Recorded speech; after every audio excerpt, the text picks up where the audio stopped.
Mga random na katotohanan tungkol sa mga lalaki. Ang huling parte nito ay magugulat ang lahat ng mga babae. Mahilig ang mga lalaki sa papuri dahil hindi sila madalas makarinig nito.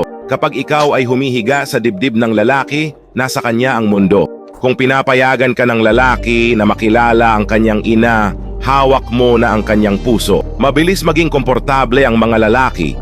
Kung mapapansin mong hindi na siya masyado nag-e-effort, ito ay dahil komportable na siya sa iyo. Ang iyong magiging kalahati ng kaluluwa ay ang una mong makikita kapag nag-click ka ng share, tapos yung higit pa kung nagpahayag ng kanyang nararamdaman ang lalaki para sa iyo, ngunit tumigil sa pag-text.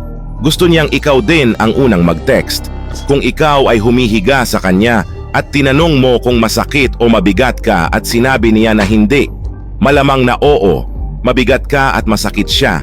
Tinatanggap lang niya ito dahil gusto ka niya.